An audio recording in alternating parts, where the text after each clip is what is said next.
What is the nature of your business? We're in the finance sector, so we are a financial institution, though not regulated by a central bank or neither CMA.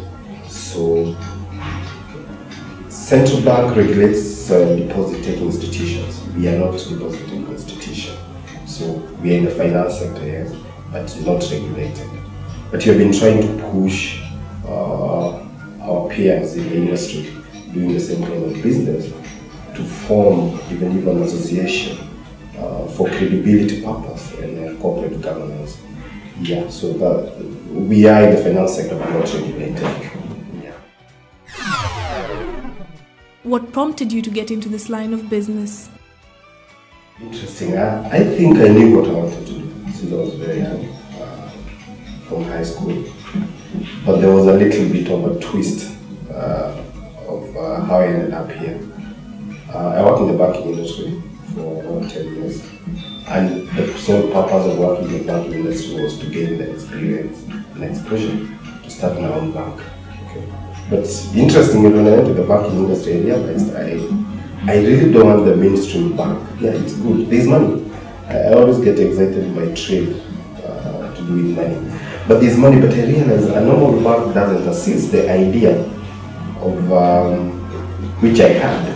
Okay, or which a businessman might have, because they always tell you you must have a track record, you have done this and this. But you see, unless you nurture that idea so that you are able to be assisted by the bank, you may not achieve the vision you are looking at. So, to answer your question, what my drive toward starting the business was to assist young people, entrepreneurs, including myself, who have ideas, but they have no access not only to money, but mentorship, okay, and someone to hold your hand through the whole process, okay, yeah. What challenges did you face as you started up? Financial, number one, as much as I'm in the finance sector, but most importantly, system and structures in business, okay. And that comes through lack of mentorship. You realize when you start a business, you are always excited. I always tell people, even when you put some figures in an Excel sheet, you get excited and you see the figures where you are heading. But to achieve those figures in that Excel sheet, it involves a lot of systems, structures. Money comes always last. Okay? To me, my challenge, as much as I face the financial challenge, what I came to realize later is the systems and structures which I didn't have anyone to help me through it. Okay? So that's the biggest challenge I faced. Okay? And again, lack of that experience, because if you have a mentor, if there's or a mentorship program, you are able to go through the hard times more smoothly. Okay? But unfortunately, someone has to go the hard way, but it was a good experience. What are your future plans? Our future plans, we're hoping to, in the next 5 years, to get a banking license. But a unique banking license which will incorporate a venture capital fund. Okay? Because the current regulatory framework doesn't allow a bank to do trade, okay, or to venture into risky ventures. And by risky ventures, I mean like young people coming up with brilliant ideas. And when I talk of young people, not age-wise, it's in business. Okay, my peers who I always interact with, some of them are pretty older than me. Okay, but businesses they're just startup. So you need a framework which allows you to support an idea, because you have to get that idea, okay, then grow it. Otherwise, even banks in the next 10 years they won't have customers, okay, because 80% of the market is just a myth. Okay, corporate always have a way of negotiating. Okay, they can compromise on some of the terms and they're given by banks. But for SMEs, they need that assistance from the idea creation, see them through, okay, till they get to that level of corporate. So our future plan is to get in the next 5 years is to have a venture capital fund in forms of equity fund so that you are able to assist to nurture some of these ideas from the time these young people come up with ideas until they are able to work in their business. Yeah. Are SMEs important to the country's business landscape? Oh yes, 80% of the economy is driven by SMEs. Okay, and unfortunately, only 20% contribution is GDP comes from SMEs. So that gap is pretty big. Okay, so they play a very key role. If you're talking of 80% of all the businesses, especially in the developing economies, being SMEs, it means they should be contributing not less than 60%. Okay, but the statistics we have is that they contribute 20%. So there's a very key role to be played by everyone, and when I say everyone, it's everyone from private sector to the public sector, to foreign investors. Okay, so that we are able, we can achieve more. Look at the 5 Tiger countries where they came from. Okay, it's purely through SMEs. Okay, so we're in the right track. In Kenya, we're in the right track, but more efforts need to be put in. And when I look at the finance sector, apart from few banks, and specifically Chase Bank and Equity, who are really driving the SME and really giving them what they need, the others, they are still too much profit oriented and concentrating on the corporate, okay, or the higher end of SMEs. But you see, this higher end SME, how do they get there if they are not hand from the idea stage to the corporate stage? Is there anything the government can do to help SMEs? Yes, there is, and they are doing so. They are setting so many funds for SMEs. For example, the Kazi kwa Vijana. Unfortunately, it was a very brilliant idea, and it was going places. Why?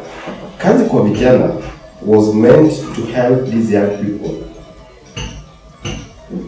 to develop the ideas they had. But unfortunately, the way it was implemented on the political side it became a failure. Okay. So with such initiative, the government is able to assist the SMEs grow, because I always look at Mama Mboga in Gekomba. As she expands, when she starts, they always sit down selling their mbogas or vegetables. As they grow, they're able to build a small kiosk. What do? They employ 2 people. Okay. Now, after that, they expand. They're able to have a mini shop. How many people do they employ? Let's say 5. But that's direct. Indirectly, there is a OT who brings maziwa in the morning, who brings milk in the morning. That's indirect employment. Okay? And this OT will grow to realize I might not need actually to physically take this maziwa every day. Okay? Every week, I can deliver a van. Okay? And then he goes to ideas, and actually I can start estate distribution of maziwa. You get where it's heading. Okay. So the government has a role, and they started very well 5 years ago, but unfortunately it's not working. Okay. Then number 2, at macro level, there's certain infrastructure, security, road network, which is very key. And the same people who are contributing to the insecurity are the same SME people who the government should be growing, but because they are idle. Okay? And number 2, and most importantly, is education literacy to these young people, entrepreneurs. Because they're the ones who are going to move from micro business people to SMEs to corporate. Okay? So financial literacy, very key. The government has to play a very big role. I see that coming up very in the county administration. County is coming up, but again, all we need to eliminate is a political part of it, because that's what messes all the initiatives the government has up with. Lessons learned in the course of your business dealings.